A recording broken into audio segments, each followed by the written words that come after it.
అందరికీ నమస్తే అండి. ఈనాడు, ఆంధ్రజ్యోతి, సాక్షి, ఆంధ్రప్రభ 4 వార్తాపత్రికల్లో వచ్చిన వార్తలు, వాటిలో వాస్తవాలు, ఉద్దేశాలు అన్నీ కూడా మనం ఈ వీడియోలో ఉన్నది ఉన్నట్టు చెప్పుకుందాం. చివరి వరకు చూడండి, లైక్ చేయండి అండ్ మీ మిత్రులందరికీ కూడా వీడియో లింక్ షేర్ చేయండి. సో చాలా అంశాలు ఉన్నాయి చెప్పుకోవడానికి. ఈరోజు అమరావతి రాజధాని పునర్నిర్మాణం శంకుస్థాపన పనులకు ప్రధానమంత్రి మోదీ గారు వస్తున్నారు. అండ్ సింహాచలం రిటైనర్ వాల్ కూలి 7 చనిపోయిన ఘటనలో కొన్ని నిజాలు ఉన్నాయి. అక్కడ అధికారుల నిర్లక్ష్యం, కాంట్రాక్టర్ నిర్లక్ష్యం, ప్రభుత్వ నిర్లక్ష్యం అయితే స్పష్టంగా కనిపిస్తోంది. త్రిసభ్య కమిటీ విచారణలో చాలా అంశాలు బయటకు వచ్చాయి. అండ్ ఇండియా పాకిస్తాన్ వార్కి సంబంధించి వార్ఫేర్లు అక్కడ ఇవన్నీ ఏర్పాటు చేయడం, ఇవన్నీ కూడా కొంచెం చకచకా జరుగుతున్నాయి. సో అలాగే వైసీపీ నాయకుల అరెస్టుకి సంబంధించి, రాజకేశ్ రెడ్డి గారి కస్టడీకి సంబంధించి ఇలా అనేక అంశాలు ఉన్నాయన్నమాట. అన్నీ కూడా మనం ఒక అరగంట పాటు చెప్పుకుందాం. చివరి వరకు చూడండి అండ్ లైక్ చేయండి. అలాగే ఒక హెల్దీ ప్రోడక్ట్ మీరు చూసే ఉంటారు. హెల్దీ ప్రోడక్ట్ అంటే మనకి బయట ఎక్కడ దొరకదండి. అలాగే మనకి ఇప్పుడు బయట ఎక్కడ దొరకని ప్రోడక్ట్ ఇప్పుడు రాగి, సజ్జలు, కొర్రలు అండ్ దీనికి సంబంధించి, అలాగే మల్టీగ్రెయిన్స్, డ్రై ఫ్రూట్స్, కాజు, బాదం, వీటితో ఒక రుచికరమైన ఎక్కడా కూడా పంచదార, షుగర్ లాంటివి వాడకుండా షుగర్ పేషెంట్స్ కూడా తినేలాగా షుగర్ ఫ్రీ లడ్డు, ఇట్లా డిఫరెంట్ ఐటమ్స్, మఖానా, పూల్ మఖానాతోనూ అండ్ పీనట్స్తోని ఇట్లా డిఫరెంట్ ఐటమ్స్ ఒక 20 రకాల లడ్డూలు ఉన్నాయన్నమాట. ఇది నారీ శక్తి అని ఇంట్లోనే ఒక 20 మంది లేడీస్ కలిపి తయారు చేసే ప్రోడక్ట్. ఇది టేస్ట్ అత్యద్భుతంగా ఉంటుంది. మనకు తీసుకున్న వాళ్ళు అంటే నిన్న మొన్న చాలా బుకింగ్స్ వచ్చాయి. ఈ రోజు నుంచి డెలివరీ స్టార్ట్ అవుతుందంట. సో తీసుకున్న దగ్గరలో వాళ్ళకి కొంతమందికి ఒక 4గురికి నిన్న డెలివరీ చేశాము. రివ్యూస్ ఫీడ్బ్యాక్ చాలా బాగుంది. సో మీరు కూడా వీలైతే laddupallem.com అని ఓపెన్ చేసి laddupallem.com, లడ్డు LADDUPALLEM.com వెబ్సైట్, ఆ వెబ్సైట్ ఓపెన్ చేసి మీరు కూడా ఆర్డర్ చేయండి. ఇదిగోండి మీకు ఇక్కడ ఆల్మండ్, క్యాష్యూ, గోండ్ అని చిన్నపిల్లలకి హార్మోన్స్కి ప్లస్ ఎదుగుదలకు బాగుంటుంది. అలాగే మఖానా, మినప, మల్టీగ్రెయిన్, మల్టీ సీడ్స్ అంటే దీనిలో గుమ్మడి గింజలు అండ్ ఫ్లాక్సీ సీడ్స్ అవన్నీ ఉంటాయన్నమాట. అలాగే పీనట్స్, సజ్జలు, సున్నుండలు, రాగిలడ్డు ఇవన్నీ. సో డిఫరెంట్ ఐటమ్స్ ఇవి. సో మీకు ఆర్డర్ చేయడానికి ఒక వాట్సాప్ నెంబర్ కూడా అందుబాటులో ఉంది. 9997839994 9997839994 ఈ నెంబర్కి వాట్సాప్ చేయొచ్చు లేదా కాల్ చేయొచ్చు. వాట్సాప్ చేస్తే మీకు ఈ మెనూ పెడతారు, జొన్నలు, సజ్జలు, మల్టీగ్రెయిన్స్ ఇవన్నీ. సో మీరు ఆర్డర్ చేయండి, టేస్ట్ చేయండి. ఆ తర్వాత దీన్ని బల్క్ ఆర్డర్స్లో కూడా ఏదైనా పెళ్ళిళ్ళలో, ఫంక్షన్స్లో, ఏదైనా అపార్ట్మెంట్లో, ఏదైనా ఈవెంట్ జరుగుతున్నప్పుడు బల్క్ ఆర్డర్ కూడా ఇస్తారనమాట. ఇది ప్యూర్లీ ఒక 20 మంది ఉమెన్స్ కలిపి చేస్తున్న ఒక చిన్నపాటి ప్రయత్నం. బాగుంటే ఇంకా విస్తృతం చేస్తారనమాట. సరే అది పక్కన పెట్టేద్దాం. ఇంకా అమరావతి నిర్మాణానికి పునఃసంకల్పం. నేడు రాజధాని పనులను ప్రారంభించనున్న ప్రధాని నరేంద్ర మోదీ. ప్రజల ఆకాంక్షల ప్రతిరూపం, అభివృద్ధి పనులకు శ్రీకారం. రాష్ట్ర చరిత్రలో మరో మహోన్నత ఘట్టం శుక్రవారం ఆవిష్కృతమవుతోంది. ఆంధ్రుల ఆశలకు, ఆకాంక్షలకు కేంద్రమైన రాజధాని అమరావతి పునర్నిర్మాణ పనుల ప్రారంభోత్సవాన్ని ఘనంగా నిర్వహించేందుకు రాష్ట్ర ప్రభుత్వం అన్ని ఏర్పాట్లు చేసింది. 10 ఏళ్ల క్రితం 2015 అక్టోబర్ 22న అమరావతి నిర్మాణానికి శంకుస్థాపన చేసిన ప్రధాని నరేంద్ర మోదీ చేతుల మీదుగానే మరి అప్పుడు ఏం తెచ్చారో రాయాలిగా. చెంబుతో నీళ్లు మట్టి తెచ్చాడు ఆయన అని రాస్తే బాగుండేదిగా, గుర్తు చేసినట్టు ఉండేదిగా. సో 10 నెలల్లోనే పట్టాలెక్కిన ప్రగతి అని చెప్పి ఈ 10 నెలల్లోనే. సో ఒకటి, ఈ కూటమి ప్రభుత్వం వచ్చిన తర్వాత ఈ 10 నెలల్లో పనులు ఎక్కడ ఆగిపోయాయి, సో దాన్ని మళ్ళీ ఎక్కడి నుంచి ప్రారంభించాలి, దానికి నిధులు ఎలా సమీకరించాలి ఏంటనేది ప్లాన్ చేసి ఒక పెర్ఫెక్ట్ యాక్షన్ ప్లాన్ అయితే రెడీ చేశారు అమరావతి పునర్నిర్మాణం సంబంధించి. సో అదంతా అమలు చేయడానికి రెడీ అవుతున్నారనమాట. సో ఇది మొత్తం ఈనాడు అంతా కూడా ఇదే, ఈవెన్ ఆంధ్రజ్యోతిలో కూడా ఇదే రాస్తారులే. అమరావతికి జయం 2.0కు సర్వం సిద్ధం. నేడు ప్రధాని చేతుల మీదుగా పనులకు శ్రీకారం. 49,040 కోట్ల ప్రాజెక్టులకు శంకుస్థాపన. మరో 8,000 కోట్ల పనులకు పచ్చజెండా. మధ్యాహ్నం 2:55కు గన్నవరం ఎయిర్పోర్ట్కు, అక్కడి నుంచి హెలికాప్టర్లో వెలగపూడికి. వేదికపై మోదీ, బాబు, పవన్ సహా 14 మంది. 2.5 గంటల పాటు ప్రధాని పర్యటన. సభకు వచ్చే ప్రజల కోసం 8,000 బస్సులు అంటండి. ఇది మొత్తం రెడీ చేసుకున్నారు. మొత్తం ఆంధ్రజ్యోతి మొత్తం పరిచేశారు. అడ్డంకులు అధిగమించి ముందుకు అడుగు ముందుకు. నేడు రాజధాని నిర్మాణానికి ప్రధాని శ్రీకారం. నేడు అదే మోదీ చేతుల మీదుగా పునరుద్ధరణ. జగన్ కారణంగా 5 ఏళ్ల కాలహరణం. కూటమి రాగానే మళ్ళీ అమరావతిపై దృష్టి. ఇక పరుగు తీయనున్న రాజధాని పనులు. పరుగు తీస్తాయి, ఎందుకు తీయవు? కాకపోతే మాటల్లో కాకుండా చేతల్లో పరుగులు తీస్తే మంచిది. రాష్ట్ర ప్రజలందరూ కోరుకునేది అదే. ఈవెన్ ఆంధ్రప్రభలో ఇంకా గట్టిగా పరిచుంటారు. ఎస్, రాజధాని రాజసం. నేడు ప్రధాని చేతుల మీదుగా అమరావతి రీస్టార్ట్.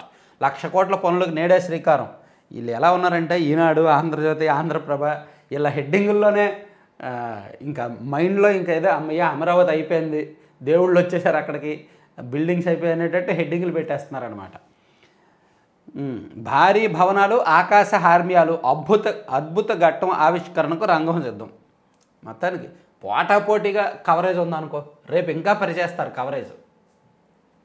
ఇక ఆలోచనతో వస్తే చాలు పరిశ్రమ పెట్టుకోవచ్చు. ప్లగ్ అండ్ ప్లే విధానంలో మౌలిక సదుపాయాల కల్పన.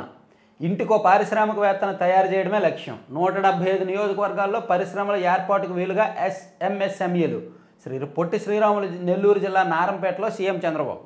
ఎస్, నిజంగా ఇంటికో పరిశ్రమ ఉండాలి. ఆ పరిశ్రమ ద్వారా ఒక 20 మందికో 30 మందికో ఉపాధి కల్పించాలి.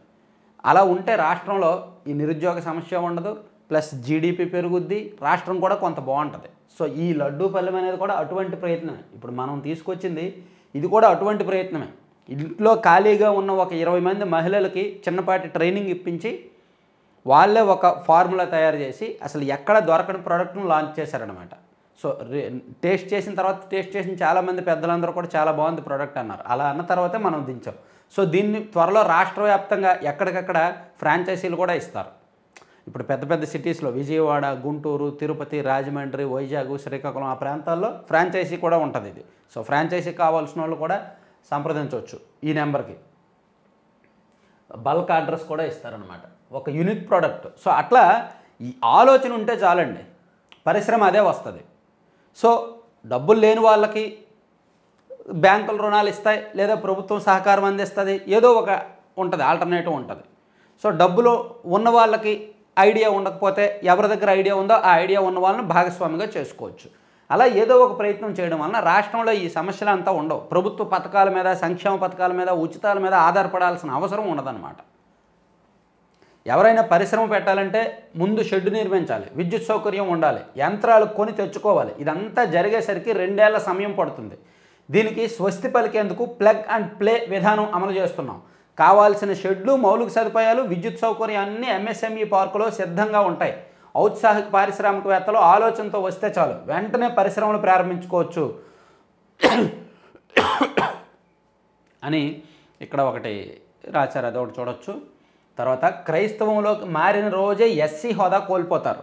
నిన్న హైకోర్టు అత్యంత కీలకమైన కామెంట్ చేసింది. ఎస్సీ ఎస్టీ చట్టం కింద వారు రక్షణ పొందలేరు. హైకోర్టు కీలక తీర్పు. ఓ పాస్టర్ ఫిర్యాదుతో నమోదైన కేసు కొట్టివేత. షెడ్యూల్ కులాల వ్యక్తులు క్రైస్తవంలోకి మారిన రోజే ఎస్సీ హోదాను కోల్పోతారని హైకోర్టు తేల్చి చెప్పింది. వారు ఎస్సీ ఎస్టీ చట్టం నుంచి రక్షణ పొందలేరని స్పష్టం చేసింది. చర్చి పాస్టర్ ఇచ్చిన ఫిర్యాదు ఆధారంగా ఎస్సీ ఎస్టీ అట్రాసిటీ చట్టం కింద పలువురిపై పోలీసులు కేసు నమోదు చేయడాన్ని తప్పుపట్టింది. చట్టాన్ని దుర్వినియోగం చేసి తప్పుడు ఫిర్యాదు ఇచ్చారని ఆక్షేపించింది. సో క్రైస్తవం మారితే ఇంకా ఎస్సీకి పోయినట్టే, కన్వర్టెడ్ అనమాట. సో కన్వర్టెడ్ క్రిస్టియన్ అంటే బీసీ కిందకు వస్తారు అని చెప్పింది. ఇక ఉపాధి శ్రామికులకు ప్రమాద పరిహారం పెంపు. మృతి చెందిన తీవ్ర అంగవైకల్యానికి గురైన 2 లక్షల సాయం. మృతుల కుటుంబాలకు కేంద్ర బీమా పథకాల కింద మరో 2 లక్షలు. ఉపాధి శ్రామికుల ఆత్మీయ కలయిక సభలో ఉప ముఖ్యమంత్రి పవన్ కళ్యాణ్ ప్రకటన. పవన్ కళ్యాణ్ గారు నిన్న మేడే కదా కార్మికుల దినోత్సవం. సో ఆ సందర్భంగా ప్రత్యేకమైన మీటింగ్ పెట్టి అక్కడ వాళ్ళకి ఇస్తున్న పథకాల గురించి, వాళ్ళు పొందుతున్న బెనిఫిట్స్ గురించి మాట్లాడుతూ మృతి చెందితే ప్రభుత్వం నుంచి, రాష్ట్ర ప్రభుత్వం నుంచి 2 లక్షలతో పాటు మృతుల కుటుంబాలకు కేంద్ర బీమా పథకాల నుంచి 2 లక్షలు, మొత్తం 4 లక్షలు వస్తుంది. అలాగే తీవ్ర అంగవైకల్యానికి గురైన 2 లక్షలు ఇస్తామని వాళ్ళకి కలిగే బెనిఫిట్స్ అన్నీ కూడా పవన్ కళ్యాణ్ గారు ఎక్స్ప్లెయిన్ చేశారు. అలాగే రేపటి నుంచి గ్రూప్ 1 ప్రధాన పరీక్షలు ట్యాబ్ల ద్వారా ప్రశ్నపత్రాలు అందజేస్తారు. రాష్ట్రంలో గ్రూప్ 1 2023 నోటిఫికేషన్కి సంబంధించి ప్రధాన పరీక్షలను శనివారం నుంచి నిర్వహించేందుకు అన్ని ఏర్పాట్లు చేసినట్టు ఆంధ్రప్రదేశ్ పబ్లిక్ సర్వీస్ కమిషన్ తెలిపింది.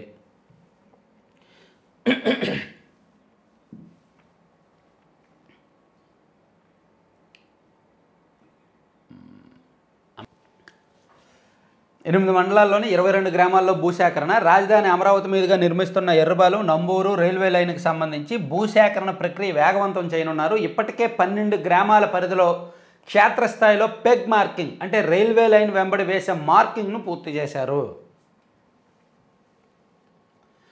కులగణన చేపట్టడం హర్షణీయం.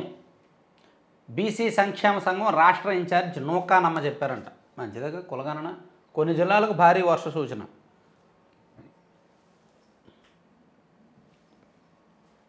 ఇక సిట్ కస్టడీకి రాజ్ కసిరెడ్డి నేటి నుంచి వారం రోజుల పాటు విచారణ. ఆదేశాలు ఇచ్చిన ఏసీబీ న్యాయస్థానం. వారం రోజులు విచారణ. రాజ్ కసిరెడ్డి తెలియదు, గుర్తులేదు, నాకేమి తెలియదు, నాకు సంబంధం లేదు, ఇదే సమాధానాలు వస్తాయి ఖచ్చితంగా. అంతకుమించి ఏం చెప్తారు? ఒప్పుకోలేరు కదా. అందులో రాజ్ కసిరెడ్డి ఆయన నోరు విప్పితే నెక్స్ట్ వికెట్ జగన్మోహన్ రెడ్డి గారే. రాజ్ కసిరెడ్డి పోలీస్ కస్టడీలో ఒకవేళ నోరు విప్పితే అతను కనుక మొత్తం జరిగిందంతా చెప్పేస్తే ఇమీడియట్గా జగన్మోహన్ రెడ్డి గారి వరకు వెళ్ళిపోద్ది కేసు ఫైలు. సో ఆయన దగ్గరకు వెళ్ళకూడదంటే రాజ్ కసిరెడ్డి అసలు ఏం చెప్పకూడదు. ఆయన ఏం చెప్పినా జగన్మోహన్ రెడ్డి గారికి ముప్పే. సో అందుకని రాబోయే వారం రోజులు ఈ మద్యం కుంభకోణం విచారణ అనేది అత్యంత కీలకమైందన్నమాట. వైకాపా హయాంలో జరిగిన మద్యం కుంభకోణంలో నాటి ప్రభుత్వ పెద్దల తరపున అన్ని తానే వ్యవహరించిన ప్రధాన నిందితుడు రాజ్ కసిరెడ్డిని వారం రోజుల పాటు సిట్ కస్టడీకి ఇస్తూ విజయవాడ ఏసీబీ ప్రత్యేక న్యాయస్థానం గురువారం ఉత్తర్వులు జారీ చేసింది. ప్రస్తుతం జ్యుడిషియల్ రిమాండ్లో ఉన్న ఆయన్ను శుక్రవారం నుంచి ఈ నెల 8 వరకు సిట్ కస్టడీకి అప్పగించింది. రోజు ఉదయం 8 గంటల నుంచి సాయంత్రం 6 గంటల మధ్య విచారించాలని పేర్కొంది. మద్యం సరఫరా కంపెనీలు, డిస్టిలరీస్ నుంచి కేసిరెడ్డి ప్రతి నెల 50 నుంచి 60 కోట్ల మేర ముడుపులు వసూలు చేసి ఆ సొమ్మంతా నాటి ముఖ్యమంత్రి జగన్మోహన్ రెడ్డికి చేర్చేవారిని సిట్ దర్యాప్తులో గుర్తించింది. ఇదనమాట. నిజంగా జగన్మోహన్ రెడ్డి గారికి ఇచ్చారా లేదా అనేది ఆయన చెప్పాలి. అవును నేను ఇచ్చాను అని చెప్తే జగన్మోహన్ రెడ్డి గారిని ఇరికిచ్చేస్తారు. లేదు ఆయనకేం సంబంధం లేదు, నాకే తెలియదు అసలు అని అంటే వేరేలా ఉంటుంది. ఇక 30 ప్రశ్నలు 7 గంటలు విచారణకు సహకరించని విడుదల రజని మరిది గోపి. పల్నాడు జిల్లా ఎడ్లపాడులో శ్రీ లక్ష్మీ బాలాజీ స్టోన్ క్రషర్ యాజమాన్యాన్ని బెదిరించి డబ్బులు వసూలు చేసిన కేసులో అరెస్ట్ అయిన మాజీ మంత్రి వైకాపా నేత విడుదల రజని మరిది విడుదల గోపి ఏసీబీ విచారణకు ఏమాత్రం సహకరించలేదు. దర్యాప్తు అధికారులు ఆయన అడిగిన ప్రశ్నలకు బొకాయించేలా సమాధానాలు ఇచ్చారంట. దర్యాప్తు అధికారులు అడిగిన ప్రశ్నలకు ఆయన బొకాయిస్తూ సమాధానాలు ఇచ్చారు. 2 రోజుల పాటు గోపిని కస్టడీకి తీసుకున్న ఏసీబీ అధికారులు విజయవాడ గొల్లపూడిలోని ఏసీబీ ప్రాంతీయ కార్యాలయంలో గురువారం ఉదయం 10 గంటల నుంచి సాయంత్రం 5 గంటల వరకు విచారించారు. ఎన్ని ప్రశ్నలు ఇచ్చినా ఆయన ఏం సమాధానం చెప్పరు. ఆయనే చెప్పనప్పుడు ఇంకా రాజ్ కేసిరెడ్డి ఏం చెప్తారండి? వీళ్ళందరూ ఆరితేరిపోయారండి. వీళ్ళందరూ ఏంటంటే మానసికంగా అన్ని రకాలుగా ప్రిపేర్ అయిపోయారు. పోలీసులు ఎటువంటి క్వశ్చన్లు అడుగుతారు, ఆ క్వశ్చనరీ ఫార్మాట్ ఎలా ఉంటుంది, మనం ఏం చెప్పాలి, ఏం చెప్తే దొరికిపోతాము, ఏం చెప్తే సేఫ్గా ఉంటాం అనేది మైండ్లో మొత్తం ప్రిపేర్ అయ్యి వస్తున్నారనమాట. ఇంకా వాళ్ళ నుంచి రాబెట్టడం చాలా కష్టం.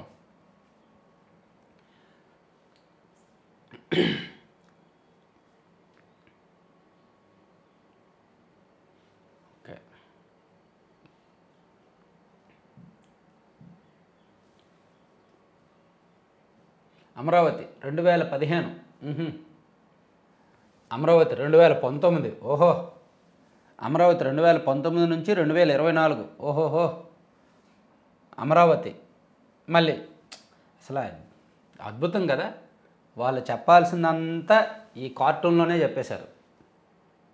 అయితే నేనైతే ఏం చేస్తానంటే ఖచ్చితంగా ఇక్కడ చిన్న చెంబు ఫోటో వేస్తాను. ఎందుకంటే వేస్తాను ఆ తప్పుని నేను ఖచ్చితంగా గుర్తు చేస్తాను. ఇక్కడ ఇదంతా ఓకే, ఈ పక్కన ఒక చిన్న నరేంద్ర మోదీ గారు వస్తా చెంబు తెచ్చాడు కదా, ఆ ఫోటో ఇక్కడ ఖచ్చితంగా వేస్తాను నేనైతే. ఇదంతా ఓకే, మిగిలిందంతా ఒప్పుకుంటా. ఈయన అరాచకం చేశాడు, ఈయన దాన్ని విధ్వంసం చేశాడు ఒప్పుకుంటా, మళ్ళీ వీళ్ళు నిర్మిస్తున్నారు అనేది కూడా ఒప్పుకుంటా. కానీ ఇక్కడ అది వెయ్యాలి, వేస్తేనే రాష్ట్ర ప్రజలు కూడా గుర్తుంటుంది అవన్నీ, ప్లస్ వీళ్ళిద్దరికి కూడా గుర్తుంటుంది అన్నమాట. బాగా వేశారు కార్టూన్. ఇక భారత్లో సృష్టిద్దాం, జగతికి అందిద్దాం, ప్రపంచ వినోద కేంద్రంగా మన దేశం. తొలి వేవ్స్ సదస్సులో ప్రధాని మోదీ. హాజరైన సినీ వాణిజ్య రంగ ప్రముఖులంట. ఓకే, ఇక జగన్ రద్దు చేసిన కార్మిక పథకాల పునరుద్ధరణ.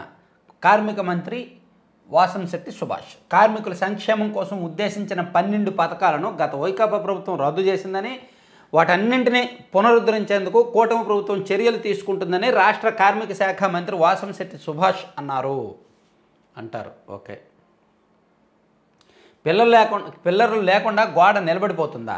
సింహాచలం ఘటనపై ఇంజనీరింగ్ అధికారులు గుత్తేదారును ప్రశ్నించిన త్రిసభ్య కమిటీ. అసలు నన్ను అడిగితే, అంటే మళ్ళీ ఆ మాట అనొచ్చో లేదో కూడా తెలీదు, నేను ఇక్కడ ఉగ్రవాదానికి దీనికి లింక్ పెట్టట్లేదు, కానీ ప్రాణానికి ప్రాణం లింక్ పెడుతున్నా. అక్కడ పహల్గాంలో దాడి జరిగి 8 మంది చనిపోయారు కదా. సో ఇక్కడ గోడ కూలి 7 చనిపోయారు కదా. సో అది తీవ్రమైన ఘటన. దేశం మొత్తం దాన్ని ఖండించాలి. ఖచ్చితంగా ఉగ్రవాదాన్ని రూపుమాపాలి, తప్పులేదు. కానీ అక్కడ పోయింది ప్రాణమే, ఇక్కడ పోయింది ప్రాణమే. సో వాళ్ళు ప్రాణాలు తీస్తున్నారు, దేశానికి ముప్పు కాబట్టి వాళ్ళని అంతం చేయడానికి దేశం మొత్తం ముక్త కంఠంతో వాళ్ళ మీద యుద్ధం కోరుకుంటోంది, ఉగ్రవాదాలను అంతం చేయాలని. అలాగే మన దేశంలో, మన రాష్ట్రంలో వ్యవస్థల్లో పట్టిన అవినీతిని ఏమనాలి? అవినీతి కారణంగా కానీ ఈ నాసిరకం నిర్మాణాలు, అంతేనా? అవినీతి ప్లస్ దానికి మించి ఇంకా కక్కుర్తి, ఒకరికొకరు వాటాలు తీసుకొని అర్జెంటుగా చేసేయాలి. అవినీతి, నిర్లక్ష్యం అనొచ్చు, అలసత్వం అనొచ్చు. ఇవి అంతకన్నా పెద్ద ప్రమాదాలు. సో అక్కడ పోయింది ప్రాణాలే, ఇక్కడ పోయింది ప్రాణాలే. ఇక్కడ ప్రాణాలు తీసిన అధికారులు లేదా ఇంజనీర్లు లేదా కాంట్రాక్టర్లు, వీళ్ళని ఏం చేయాలండి? ఇమీడియట్గా ఎఫ్ఐఆర్ నమోదు చేద్దాం వీళ్ళ మీద, ఇమీడియట్గా క్రిమినల్ కేసులు కట్టొద్దా వీళ్ళ మీద? విచారణ పేరుతో రోజుల తరబడి కాలయాపన చేయడం ఎందుకు? తెలిసిపోయింది కదా. అక్కడ అధికారులు బలవంత పెట్టారు, నువ్వు పునాది లేకపోతే లేదు, నువ్వు అర్జెంటుగా కట్టాయి, 5 రోజుల్లో రెడీ చేసాయి అని చెప్పి బలవంత పెట్టారు. ఇంకా విచారణ ఏముంది? ఈలోగా వాడు ఏం చేస్తాడు? అధికారి ఏ ఎమ్మెల్యే దగ్గరకో ఏ మంత్రి దగ్గరకో వెళ్ళి ఇలా కాళ్ళ వేళ్ళ పట్టుకొని కొంచెం తులమో పొలమో ఇచ్చుకొని కేసు నుంచి తప్పించుకోవాలని చూస్తాడు. ఇంకా అంతకుమించి ఇంకేం జరుగుద్ది? ఇది మన వ్యవస్థకు పట్టిన దరిద్రం కాదా? ఉగ్రవాదం మన దేశానికి పట్టిన దరిద్రం, దాన్ని అంతం చేయడానికి చూస్తున్నాం. మరి ఇదంతా మన వ్యవస్థకు పట్టిన దరిద్రం కాదా? దీన్ని ఎలా పెంచి పోషిస్తాం? మరి వీళ్ళని ఏం చేయాలి? నేను ఇక్కడ ప్రాణాన్ని పోలుస్తున్నా, ఉగ్రవాదాన్ని ఇంకా వేరే అంశంతో నేను పోల్చట్లా. కేవలం అక్కడ పోయింది ప్రాణం, ఇక్కడ పోయింది ప్రాణమే. ప్రాణం ఎప్పటికైనా విలువైనదే. సో దాన్ని తీసినందుకు ఖచ్చితంగా ఇమీడియట్గా శిక్షించాలంటాను నేను. ఇదిగోండి సాక్షియోడు, గోడ చాటున గుట్టు, 5 మంత్రులున్న 7 ప్రాణాలు బలి. సింహాచలంలో ఏర్పాట్లను స్వయంగా పర్యవేక్షించిన మంత్రుల కమిటీ. చిన్న అంశాలను సైతం పరిగణలోకి తీసుకొని ఏర్పాట్లు చేస్తున్నామని హోంమంత్రి అతి భజన. ఏదైనా కార్యక్రమం జరిగితే మంత్రులు, ఎమ్మెల్యేలు, అధికారులు అందరూ కూడా ఆ ఏర్పాట్లు చేస్తున్నాం, ఈ ఏర్పాట్లు చేస్తున్నాం, ఘనంగా ఉంది, అద్భుతంగా, ముఖ్యమంత్రి చంద్రబాబు నాయుడు గారి ఆదేశాలతో మేము ఏర్పాట్లు చేస్తున్నాము, భక్తులకు ఎటువంటి ఆటంకాలు లేకుండా ఏర్పాట్లు చేస్తున్నామని అతి చేస్తారు. తీరా అక్కడ జరుగుద్ది. తిరుమలలో జరిగింది, దాని నుంచి బుద్ధి రాలేదు, జ్ఞానం రాలేదు, మళ్ళీ ఇప్పుడు జరిగింది. భక్తులు వణికిపోతున్నారు అన్నమాట. ఇంకా ప్రాణాలు గుప్పెట్లో పెట్టుకొని వెళ్లాల్సి వస్తుంది. మంత్రుల పర్యవేక్షణలోనే ఇలా జరిగిందంటే ఇది పూర్తిగా ప్రభుత్వ వైఫల్యం కాదా? తిరుపతి తొక్కిసలాట ఘటనలో అంత గోప్యం, సింహాచలంలో మాత్రం బహిరంగ విచారణ. ఉద్యోగులు కాంట్రాక్టర్పై నెపం మోపి సర్కారు తప్పించుకునే ఎత్తుగడ. అనుమతి లేకుండానే మాస్టర్ ప్లాన్లో మార్పులు, సర్కారు జోక్యం లేకుండా సాధ్యమేనా? సర్కారు జోక్యం ఏంటారు? అక్కడ అధికారుల జోక్యం అని రాస్తే సరిపోద్ది కదా. సర్కారు అంటే చంద్రబాబు నాయుడు గారు చెప్తారా, శాఖ మంత్రి చెప్తారా? వీళ్ళు రాయడం మరీ ప్రభుత్వాన్ని ఇరికించాలని రాస్తారు తప్ప సర్కారు జోక్యమే ఉంది, అక్కడ అధికారులు చేస్తారు. ఈవెన్ అధికారం అంటే ప్రభుత్వ అధికారి కాబట్టి. సో అది అక్కడ క్షేత్రస్థాయిలో బాధ్యులు ఉంటారు, వాళ్ళే ఖచ్చితంగా దానికి ఉంది. అక్కడికి మంత్రి గారు వెళ్ళి నువ్వు కట్టే, పునాది లేకుండా కట్టే పర్లేదు అన్నారు కదా. అలా చెప్పరు కదా. ప్లస్ అది ఒకవేళ మంత్రి గారు దృష్టిలో పెడితే మేము కడుతున్నాము, పునాది లేకుండా గోడ కడుతున్నాము అంటే అప్పుడు మంత్రి గారికి తెలిసినా సరే నిర్లక్ష్యం వహించినట్టు. సో వీళ్ళు మరి అంటే వీళ్ళకి అవకాశం వచ్చింది కదా, రాసుకుంటున్నారు అంతే, గట్టిగా రాసి పడేస్తున్నారు, వీళ్ళకి నచ్చినట్టు వీళ్ళు రాస్తున్నారు. ఇక సన్నాలు సాగు చేద్దాం. మార్టేరు వరి పరిశోధన స్థానంలో వినూత్న ప్రయోగం. ఎకరంలో 15 సన్న రకాల సాగు. అమ్మో, ఎకరంలో 15 సన్న రకాల సాగు అంటండి. ఓకే. రాజ్ కేసిరెడ్డి ప్రధాన అనుచరుడు దిలీప్ అరెస్ట్. ఇంకా కొత్త క్యారెక్టర్లు ఎంటర్ అవుతూనే ఉన్నాయండి. మొన్న ఏదో చైతన్య పేరంట, ఆ తర్వాత ఇంకేదో పేరు, మళ్ళీ ఇప్పుడు దిలీప్ పేరు. వీళ్ళందరూ సూట్ కేసులు మోసిన వాళ్ళే. విదేశాలకు పారిపోతుండగా చెన్నై విమానాశ్రయంలో పట్టివేత. డిస్టిలరీస్, మద్యం సరఫరా కంపెనీల నుంచి ముడుపుల వసూళ్లలో కీలకం. ముడుపుల వసూలు అంటే ఏంటి? డబ్బులు మోత, సూట్ కేసులు మోత. సో నెలకి 50-60 కోట్లు పట్టుకోవాలంటే డైలీ సూట్ కేసులు మొయ్యాలిగా. ఇదంతా మీకు పిక్చర్ వచ్చే ఉంటుంది. గత ప్రభుత్వం ఉన్నప్పుడు కేవలం ఏంటది ఫోన్పేలు, డిజిటల్ పేలు యాక్సెప్ట్ చేయాల, కేవలం క్యాష్ మాత్రమే యాక్సెప్ట్ చేశారు, డబ్బులు మాత్రమే తీసుకున్నారు. ఎందుకు? ముడుపులు మనకి ఈజీగా ఉంటుంది కాబట్టి, సూట్ కేసులు మాత్రం ఈజీగా ఉంటుంది కాబట్టి. సో అతన్ని కూడా అరెస్ట్ చేశారంట. సరే, సాక్షికి వెళ్దాం. మనందరికీ ఎంతో ఇష్టమైన పత్రిక. కంచం లాగేశారు. ఓహో, పలావ్ బిర్యానీ డైలాగ్ మారిందండి, కొత్త డైలాగ్ వచ్చిందండి. మామూలుగా మనం పలావ్ పెట్టాము, చంద్రబాబు నాయుడు గారు బిర్యానీ పెడతానన్నారు కాబట్టి ప్రజలు ఓట్లు వేశారు. ఇప్పుడు పలావ్ లేదు, బిర్యానీ లేదనే డైలాగ్ నుంచి తిన్న కంచం లాగేశారు అని చెప్పే డైలాగ్ వచ్చింది. ఓకే, స్క్రిప్ట్ రైటర్ ఎవరో కానీ కాస్త స్క్రిప్ట్ మార్చారు. ప్రతి ఇంటికి బాబు మోసం, మహిళలు, రైతులు, యువతకు, పిల్లలకు ద్రోహం, వైఎస్ జగన్ నిప్పులు. చంద్రబాబు సీఎం కాకముందు ప్రతి ఇంట్లో 4,000 ఆనందంగా నోట్లోకి వెళ్ళేవి. ఓకే, ఈరోజు టీడీపీ కార్యకర్తలు రాష్ట్రంలో ఏ ఇంటికైనా వెళ్ళి ప్రజల దీవెనలు పొందగలరా? మీరు పొందారా? 2024లో మీరు పొందారా? ఇవాళకి మన కార్యకర్త ఏ గ్రామంలో ఇంటికైనా కాలర్ ఎగరేసుకొని వెళ్ళగలుగుతున్నాడు. అందుకే వచ్చాయి 11 సీట్లు. భలే ఫన్నీగా ఉంటాయండి డైలాగులన్నీ కూడా, చాలా ఫన్నీగా కొడతారు పంచ్ డైలాగులు. ఇప్పుడు రైతులు, మహిళలు, యువతకు, పిల్లలకు ద్రోహం అని రాశారు. ఈ నెలలో తల్లికి వందనం ఇస్తారు, అన్నదాత సుఖీభవ ఇస్తారు. అప్పుడు రైతులకు న్యాయం చేసినట్టేనా? అప్పుడు చెప్తారా జగన్మోహన్ రెడ్డి గారు రైతులకు న్యాయం జరిగింది అని? అలాగే పిల్లలకు తల్లికి వందనం ఇస్తారు ఈ నెలలో, అప్పుడు పిల్లలకు కూడా న్యాయం చేసినట్టేనా? అప్పుడు చెప్తారా జగన్మోహన్ రెడ్డి గారు? అప్పుడు కూడా ఏదో ఒక ఏడుపు ఉంటుందిగా. సో అది సహజం అన్నమాట. వచ్చే ఎన్నికల్లో చంద్రబాబుకు సింగిల్ డిజిటే. ప్రజలు దేవుడు అంతా చూస్తున్నారు, సమయం రాగానే ఫుట్బాల్ని తన్నినట్టు తంతారు. కూటమి పాలనలో విచ్చలవిడిగా స్కామ్లు, ఇసుక, మట్టి, మద్యం ప్రతీదీ మాఫియా. ఏ ఊర్లో చూసినా గుడి, బడి, వీధి చివర బెల్ట్ షాపులే. ఈ లైన్ నేను ఒప్పుకుంటా. ఇది మాత్రం ఒప్పుకోవాలండి.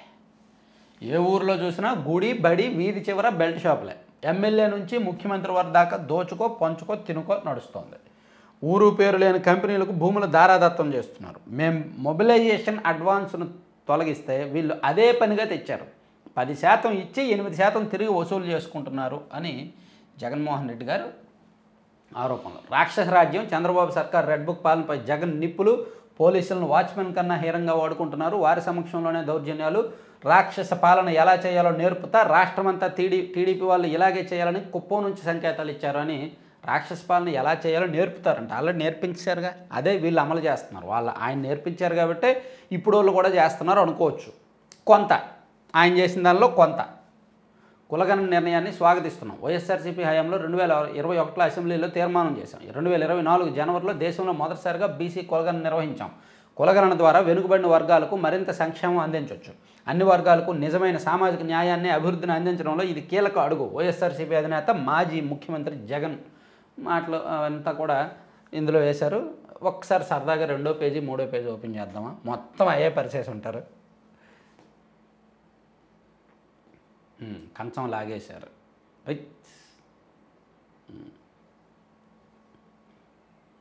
మీరు ఒకటి అబ్జర్వ్ చేశారా? 2024 జూన్ నెలలో అసెంబ్లీలో ప్రమాణ స్వీకారం చేయడానికి జగన్మోహన్ రెడ్డి గారు వచ్చారు కదా అసెంబ్లీలో ఎమ్మెల్యేగా. అప్పుడు ఆయన నోటి నుంచి మాట కూడా బయటకు రాల. ఆయన మొహంలో కాన్ఫిడెన్స్ లెవెల్స్ అస్సలు లేవు. ఆయన పేరు కూడా ఆయన చెప్పుకోలేని పరిస్థితిలో ఉన్నాడు. అటువంటిది ఇప్పుడు ఆయన ఫేస్లో ఫుల్ కాన్ఫిడెన్స్ కనిపిస్తోంది. ఒకసారి చూడండి, ఫుల్ కాన్ఫిడెన్స్ కనిపిస్తోంది. ఎందుకంటే ఆయనకు అర్థమైంది ప్రభుత్వం మీద వ్యతిరేకత ఉంది అని. నేను కూడా దానికి ఒప్పుకుంటా. కూటమి ప్రభుత్వం మీద వ్యతిరేకత వస్తుంది, మొదలైంది. సో అమరావతి రాజధాని నిర్మాణం పూర్తి జరగని, పోలవరం పూర్తి చేసిన గ్రౌండ్ లెవెల్లో ఉన్న పరిపాలన కారణంగా, గ్రౌండ్ లెవెల్లో ఎమ్మెల్యేలు వైసీపీ ఎమ్మెల్యేల కంటే కూటమి ఎమ్మెల్యేలు పట్టుతప్పిన దారి తప్పిన కారణంగా వ్యతిరేకత విపరీతంగా మొదలైందనమాట. సో అందుకే వైసీపీ వాళ్ళు అంత కాన్ఫిడెంట్గా ఉన్నారు, అన్ని పంచ్ డైలాగులు చెప్తున్నారు.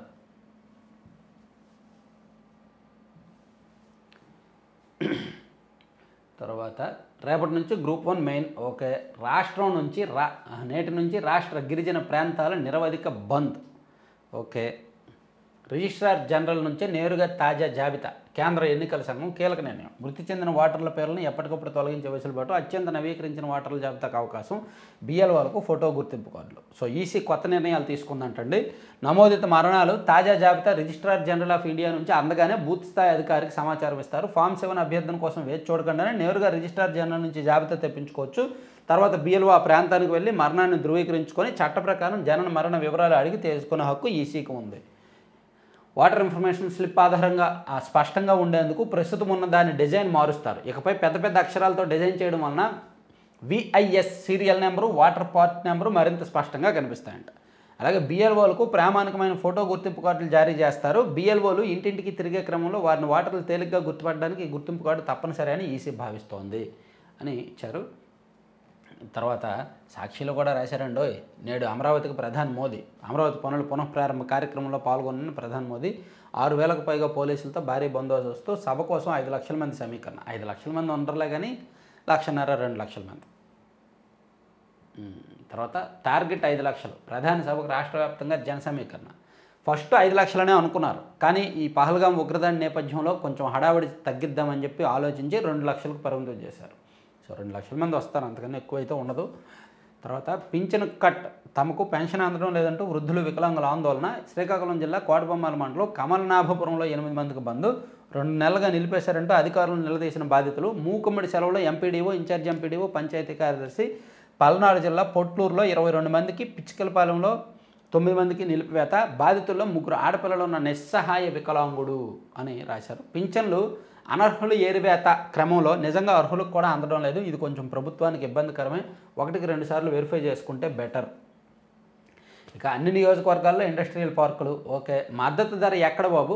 ధరల స్థిరీకరణ నిధి పచ్చి దగ. మార్కెట్లో జోక్యం లేనే లేదు. రైతులను గాలికి వదిలేసిన కూటమి సర్కారు. మిరప నుంచి టమాటా వరకు ఒకే దుస్థితి. కోత ఖర్చులు కూడా దక్కక పంటలను దున్నేస్తున్న వైనం. మరికొన్ని చోట్ల పశువుల మేతకు వదిలేస్తున్న రైతులు. అయినా ఏమీ పట్టనట్టు వ్యవహరిస్తున్న పెద్దలు అని చెప్పి మద్దతు ధర. సో మిర్చి రైతులకైతే ఇబ్బంది ఉందండి. మిర్చి రైతులు పాపం 18,000 20,000 రావాల్సిందే, వాళ్ళకి ఇప్పుడు 12,000 వస్తుందంటే నష్టపోతున్నారు. ఇక పోలవరంలో అంతర్జాతీయ నిపుణుల కమిటీ పర్యటన. సో ఇవన్నీ సాక్షిలో అంశాలు. ఇప్పుడు ఆంధ్రజ్యోతికి వెళ్దాం. ఆంధ్రజ్యోతిలో ఇది మనం బ్యానర్ చెప్పేసుకున్నాం. సో అంటే స్టార్టింగ్లో చూడని వాళ్ళు ఇప్పుడు ఎవరైనా బుక్ చేయాలంటే అంటే ఈ ప్రోడక్ట్స్ వెబ్సైట్లో చూడండి. వెబ్సైట్లో ఒకవేళ బుక్ చేయలేని పక్షంలో వాట్సాప్లో ఈ నెంబర్ 9997839994కైనా చూడండి, ఆర్డర్ ఇవ్వండి. అంటే ఎక్కడైనా యూఎస్ అయినా, లండన్ అయినా, ఎక్కడి నుంచైనా. మనకు యూఎస్ నుంచి కూడా కొన్ని ఆర్డర్స్ వచ్చాయి. యూఎస్లో అయితే సీసాల్లో పెట్టి పంపిస్తారనమాట ఫ్రెష్గా ఉండడానికి. సో ఎక్కడ ఉన్న వాళ్ళైనా సరే ఈ నెంబర్కి కాల్ చేసి లేదా వాట్సాప్లో మెసేజ్ చేసి బుక్ చేయండి. డిఫరెంట్ ప్రోడక్ట్స్ కదా, MSME ఎంకరేజ్ చేస్తే బెటర్ కదా, అందుకనే. తర్వాత పాక్లో గూగుల్ ఇప్పటికే అంతర్గత సమస్యలతో ఉక్కిరిబిక్కిరవుతున్న దాయాద్ దేశం. భారత్తో పోరు తప్పదేమోనని ఆందోళన. బంగ్లాను వాడుకొని భారత్పై ఒత్తిడికి ప్లాన్. అందుకే భారత్ బంగ్లా సరిహద్దుల్లో పాక్ సైన్యం, ISI కదలికలు. అటు LOC వెంట నిఘా రాడార్లు. ఎలక్ట్రానిక్ వార్ఫేర్ వ్యవస్థల మోహరింపు. పాక్ ప్రధాన నగరాలు కరాచీ, లాహోర్ల గగనతలంపై నెల రోజుల పాటు ఆంక్షలు. పాక్ ఆర్మీ చీఫ్ ఆసిమ్ మునీర్ అదృశ్యం. దేశం వదిలి పారిపోయారనే ప్రచారం. పాక్ ఒకటంటే అంటే ఈ మధ్య వస్తున్న వార్తల ద్వారా మనకు వచ్చిన క్లారిటీ ఏంటంటే నిజానికి పాకిస్తాన్ యుద్ధం అంటే భయపడుతోంది. పాక్ సైనికులు యుద్ధం అంటే భయపడుతున్నారు. అందుకే పాకిస్తాన్ ఆర్మీ చీఫే దేశం వదిలి పారిపోయారు. కానీ ఆ దేశ విదేశాంగ మంత్రి, రక్షణ శాఖ మంత్రి ప్లస్ సమాచార శాఖ మంత్రి వీళ్ళు మాత్రం రెచ్చగొడుతున్నారు. యుద్ధాన్ని కోరుకుంటున్నట్టు మాట్లాడుతున్నారు. మా దగ్గర అణ్వాయుధాలు ఉన్నాయి, మేము ఇండియా మీద అటాక్ చేస్తాము, మేము యుద్ధం కోసం సిద్ధంగా ఉన్నాము, యుద్ధం కోసం ఎదురు చూస్తున్నాము అన్నట్టు మాట్లాడుతున్నారు. మేకపోతే గాంభీర్యం అంటారు అదే. ఇక పారిశ్రామికీకరణతోనే రాష్ట్రానికి అభివృద్ధి. ఇంటికో పారిశ్రామికవేత్తను తయారు చేస్తాము, ఉద్యోగాలు ఇచ్చే స్థాయికి యువత ఎదగాలి. MSME పార్కుల్లో ప్లగ్ అండ్ ప్లే విధానం. పరిశ్రమల స్థాపనకు ఎమ్మెల్యేలు చొరవ తీసుకోవాలి. దరఖాస్తులు పరిశీలించి జూన్లో కొత్త పింఛన్లు అని. ఇక MSME పార్కుల ప్రారంభోత్సవాలు శంకుస్థాపన సందర్భంగా చంద్రబాబు నాయుడు గారు సీఎం గారు చేసిన మాటలు అది చూడొచ్చు. తర్వాత వారికి SC హోదా వర్తించదని చెప్పుకున్నాము. శ్రామికులతోనే దేశ ప్రగతి. అభివృద్ధికి ఉపాధి పథకం వెన్నెముక, ఉపాధి శ్రామికుల సంక్షేమానికి కట్టుబడతాం, శిథిల ఆర్థిక వ్యవస్థకు ఊపిరిగా పంచాయతీరాజ్ నిధులు అని ఇక్కడ ఒకటి చూడొచ్చు. ఇక్కడ రాజ్ సహాయకుడు అరెస్ట్, సిట్ అదుపులో క్యాష్ హ్యాండ్లర్ దిలీప్, చెన్నై నుంచి దుబాయ్ వెళ్ళే ప్రయత్నం, ముందే లుకౌట్ సర్క్యులర్ జారీ, చెన్నైలో అరెస్ట్ చేసి బెజవాడకు తరలింపు, మద్యం కమిషన్లు వసూలు చేసిన 5గురిలో దిలీప్ ఒకరంట. వైసీపీ హయాంలో జరిగిన వేల కోట్ల మద్యం కుంభకోణం కేసులో ప్రత్యేక దర్యాప్తు బృందం సిట్ మరో వ్యక్తిని అరెస్ట్ చేసింది.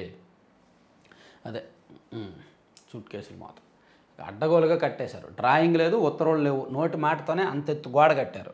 సిమెంట్ పిల్లర్లు లేకుండానే మమ ఈవో ప్రతిపాదనలపై నిర్ణయం తీసుకొని కమిషనర్, అయినా హడావిడిగా 5 రోజుల్లో నిర్మాణం పూర్తి.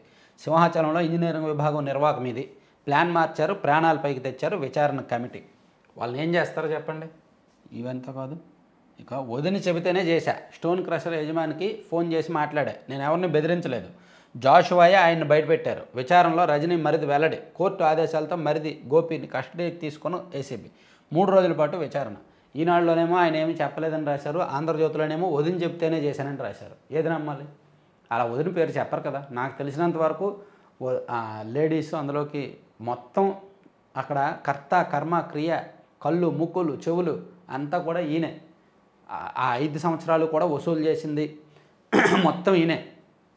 మార్టూర్ నుంచి బల్లుకురం నుంచి గ్రానైట్ లారీలు వెళ్ళినా సరే వాటిని ఆపి అక్కడ నుంచి డబ్బులు వసూలు చేసింది. చీరాల నుంచి ఇసుక లారీలు అయితే అవి ఆపి డబ్బులు వసూలు చేసింది. అవంతా కూడా ఆ నియోజకవర్గంలో గోపి గారి ద్వారానే జరిగింది. సో ఇప్పుడు వదిన పేరు అయితే చెప్పరు నాకు తెలిసి. ఆమె ఫ్రంట్ ఫేస్ కాబట్టి ఆమెను సేఫ్గా చూసుకున్నంత వరకే వీళ్ళైనా వీళ్ళ ఫ్యామిలీ అయినా ఆ నియోజకవర్గంలో వైసీపీ అయినా సేఫ్ కాబట్టి మేబీ చెప్పు ఉండరు. మరి ఆంధ్రజ్యోతిలో రాశారు. ఎందుకంటే ఆమె పేరు చెప్తే ఆమెను అరెస్ట్ చేస్తారు కదా, ఆమెకు నోటీసులు ఇస్తారు కదా. జనన మరణ రికార్డులతో ఓటర్ల జాబితా అనుసంధానం, ఇందాక సాక్షిలో చెప్పుకున్నాగా అదే. సో ఆంధ్రజ్యోతి కూడా అయిపోయింది. ఆంధ్రప్రభ, ఎవరిని వదలం, ఉగ్రదాడికి ప్రతీకారం తీర్చుకుంటాం, మోడీ ప్రభుత్వంలో ఎవరు తప్పించుకోలేరు, ఉగ్రవాదులు ఎక్కడ దాక్కున్నా వెతికి మరీ పట్టుకొని శిక్షిస్తాం. వారం రోజుల నుంచి బీజేపీ వాళ్ళకు పండగండి. ఈ ప్రకటనల మీద ప్రకటనలు, ప్రకటనల మీద ప్రకటనలు, రోజు ఇవే మాటలు. చెప్పారుగా ఆల్రెడీ, సైన్యానికి ఫ్రీ హ్యాండ్ ఇచ్చేసామని చెప్పారుగా, ఇంక వదిలేయచ్చుగా మీరు. సరిహద్దుల్లో ఎలక్ట్రానిక్ వార్ఫేర్ మోహరించిన భారత సైన్యం, శత్రు విమానాలకు దొరకకుండా తప్పించుకునే వేలు, భారత్ వద్ద అందుబాటులో 50 వరకు ఇలాంటి వ్యవస్థలు. ఓకే, వరుసగా 7వ రోజు కాల్పులు. పాక్ జాతీయ భద్రతా సలహాదారుగా ఐఎస్ఐ చీఫ్ ఉగ్రనేత హఫీజ్ సయ్యద్కు 4 రెట్ల భద్రత. యుద్ధం జరిగే అవకాశాలు ఎక్కువయ్యాయి. ఫరూక్ అబ్దుల్లా. ఇక భారత్ కథల ఖజానా, భారత్ కథ మన భారతదేశంలో నాయకులు కథల ఖజానా, కథలుగా చెప్తూ ఉంటారుగా. దేశంలో ప్రతి వీధికి ఒక కథ ఉంది, ప్రతి నాయకుడికి ఒక 100 కథలు ఉంటాయి, ప్రతి పర్వతంలో ఒక పాట ఉంది, ప్రతి నది ఒక కూన్ రాగం తీస్తుంది. ఎంటర్టైన్మెంట్ హబ్గా భారత్. మినీ స్క్రీన్పై మెగా సందేశం. వేవ్స్ సదస్సును ప్రారంభించిన మోదీ, వచ్చే 10 ఏళ్లలో $100 బిలియన్ భారత్ ఎంటర్టైన్మెంట్ పరిశ్రమ. Reliance chairman Mukesh Ambani. ఎక్కడికి వెళ్ళినా దానికి తగ్గట్టు మాట్లాడడం అనేది నరేంద్ర మోదీ గారి ప్రత్యేకత. క్రైస్తవంలోకి మారితే ఎస్సీ హోదా రద్దు అవుతుంది చెప్పుకున్నాం. రాష్ట్రంలో సిబీజీ ప్లాంట్ 150 కోట్ల పెట్టుబడికి ఆస్ట్రేలియా సంస్థ ఆర్వెన్సిస్ గ్రూప్ ఆసక్తి. ఇంధన శాఖ మంత్రి గొట్టిపాటి రవికుమార్తో సంస్థ ప్రతినిధులు భేటీ. ఏదో ఉంటుంది లోపాయికారు, భూములు అది ఇది ఏవో ఉంటాయి. రైతులు ఆడబిడ్డలు పరిశ్రమలు పెట్టాలి, రైతులు ఆడబిడ్డలు పరిశ్రమలు పెట్టాలి.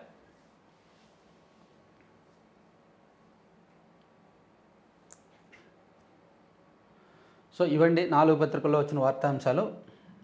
సో మరిన్ని కీలకమైన అంశాలన్నీ చూసుకొని నెక్స్ట్ వీడియోలో కలుద్దాం. సో చివరి వరకు చూసిన వాళ్ళందరూ కూడా లైక్ చేయండి అండ్ షేర్ చేయండి. Thank you.